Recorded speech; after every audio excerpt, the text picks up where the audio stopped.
Herkese iyi günler arkadaşlar. Bugün yeni bir video ile karşınızdayım. Bu videomda buzağlarımızı emzireceğiz.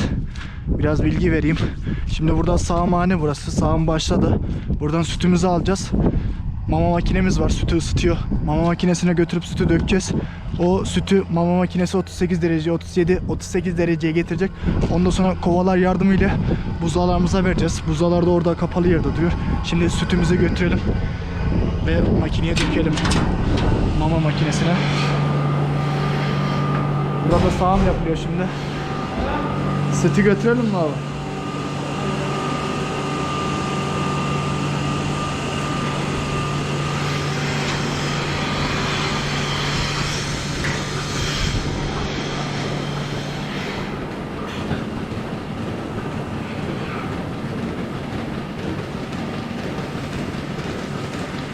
Burada da şu an sağım yapılıyor. Sütü buradan aldık. Burada süt buradan birikiyor. Hidrofor yardımıyla tanka, soğutma tankına gönderiliyor. Şu sütü alttan alabiliyoruz vana yardımıyla. Sütü aldık. Şimdi götürelim buzağlarımıza sütü.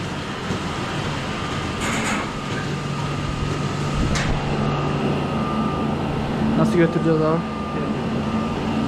Yardım edeyim abi. Bu kapıyı açayım ben.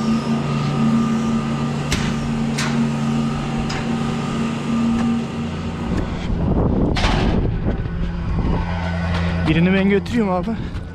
Ne? Yardım edeyim. Yok, mekanik.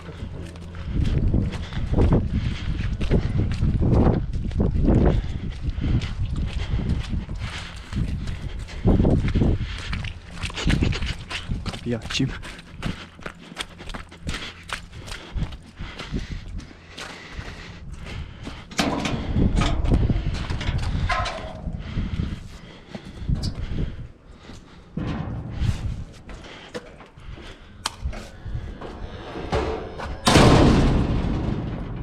Takayım fişi abi.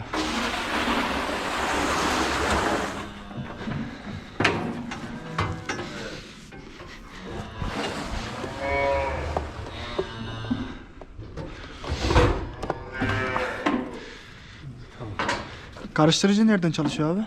Karıştıracağım dedi. Onu en düşük derecesini alalım da. Oradan mı?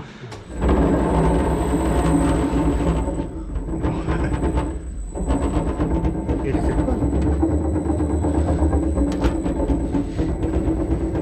En yavaş al abi, çalışsın.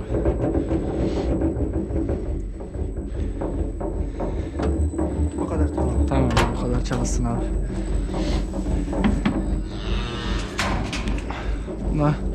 Bu da mama makinemiz. Bu mama makinesine getirip sütü döküyoruz. Bu şurada derecesi var.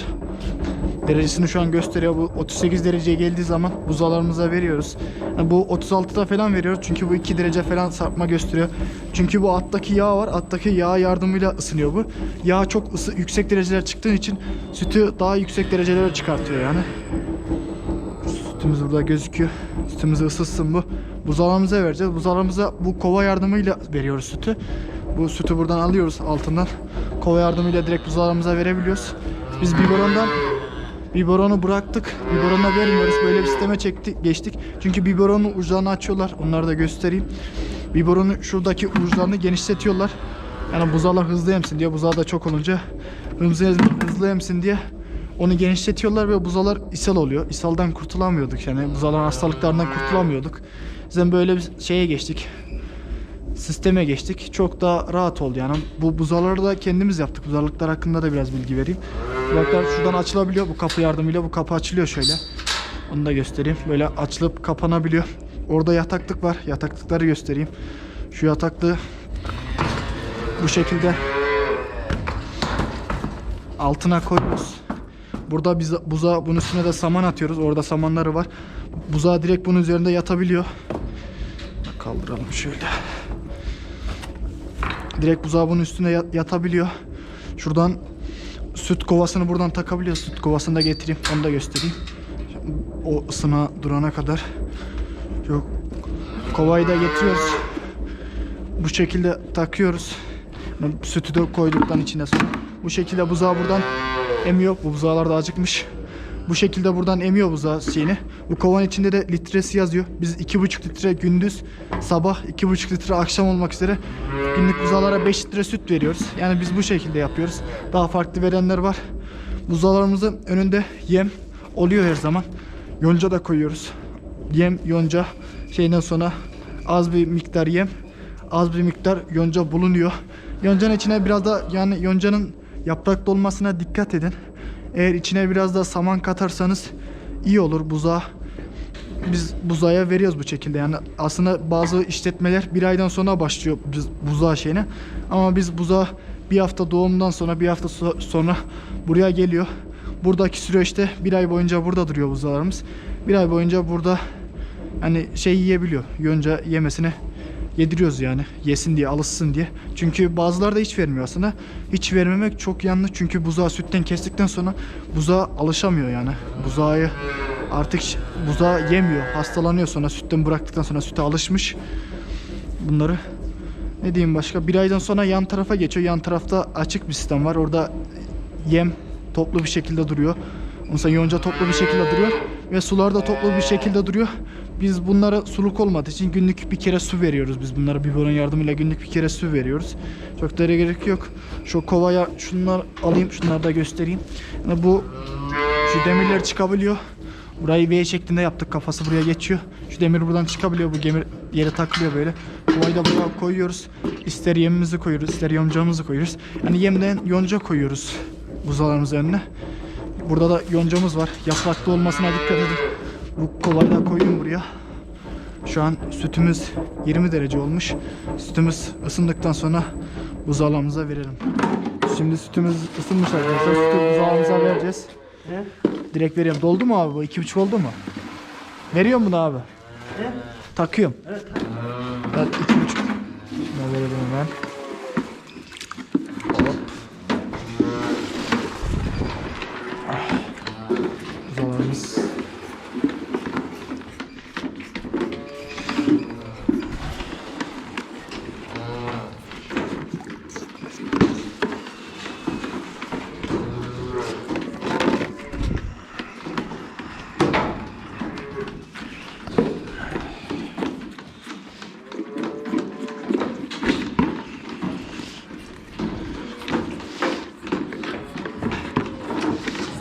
Bunlar bu şekilde emiyor. Sütümüz ısınmış. 37 derece, 38 derece civarlarına geldi. Makineyi kapattık. Şimdi sütümüzü verdik. Dışarıda buzağımız var. Onları da emzireceğiz. Bunlar eme dursun şimdi. Makineye götüreceğiz değil mi abi?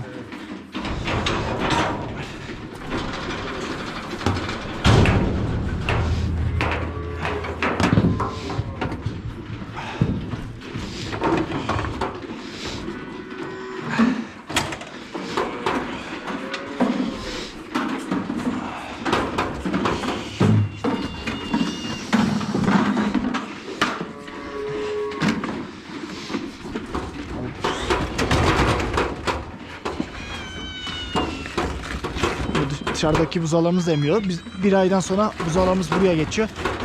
Buradan emziriyoruz. Açık alana geçiyorlar böyle. Buraları da böyle yaptık. Padoklar şeklinde. Geleyim az daha.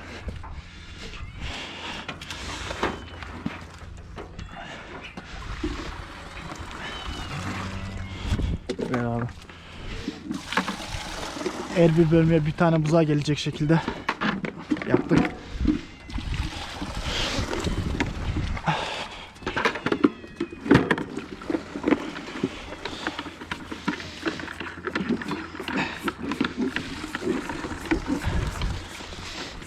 Bu şekilde emiyorlar burada da. Böyle takayım.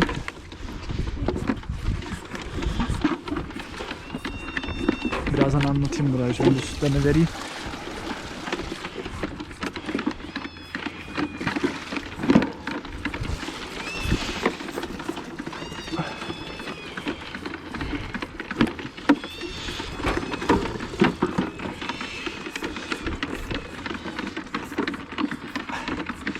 En sondaki av. Bunlar da bu aralar birer bölme şeklinde bunlar. Her bir bölmeye böyle buzağa giriyor. Birbirlerini engellemiyor. Direkt buradan kova yardımıyla içiyorlar. Buradan şöyle geriden göstereyim. Her bir bölüme bir tane buzağı giriyor. Sütünü direkt buradan emiyorlar. Çok kolay bir sistem. Hemen hızlıca emziriyoruz buzağlarımızı. İçeriye geçelim. Bunlar eme dursun. Kedicik. Bunlar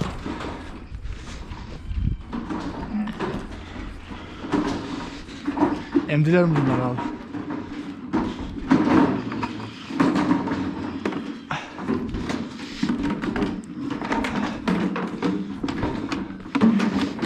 Emmişler. Ah bunda var biraz daha. Allah'ın em.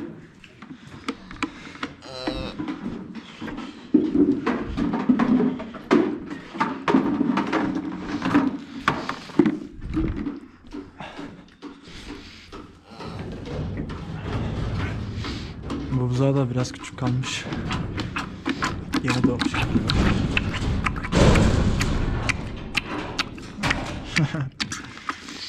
Bitti. Bitti. Bitti. Bitti. Bu kovayı da koyalım oraya. Bunlar şimdi birazdan yıkanacak. Ve buzağlarımıza yem vereceğiz. Yemden saman vereceğiz şimdi. Saman biraz ben koyayım önlerine. Şu şekilde. Biraz saman koyuyoruz. Yonca koyuyoruz. Biraz içinde saman da olsa olur yani. Bu şekilde veriyoruz. Gel. Doymuyor buzağlar. Buradan da yiyor. Allah.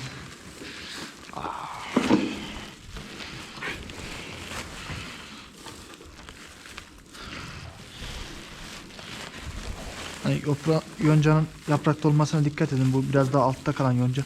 Çok saplı bir yonca değil. Bu biraz yaprağı fazla bir yonca. Buzağlar için daha iyi oluyor.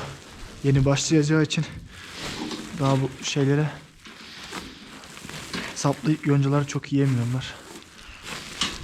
Bak hemen sesleri kesildi. Gel biraz da yonca yesen gel. Zayıf kalmışsın sen. Gel.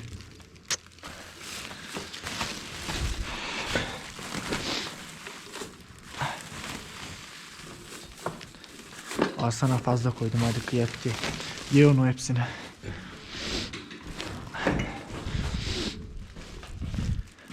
Yem kalmamış burada.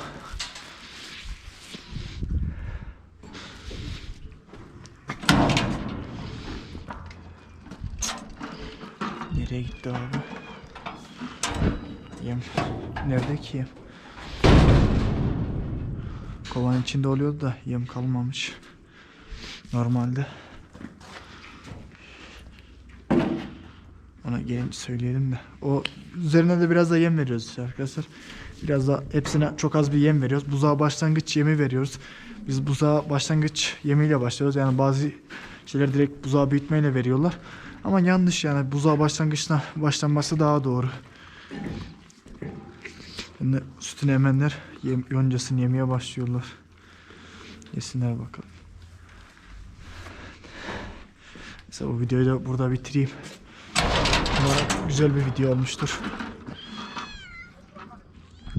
Şimdi onların da emziler, o kovaları da alacağız. Ve yıkayacağız o kovalar şimdi. Bu videoyu burada bitiriyorum. Herkese iyi günler arkadaşlar.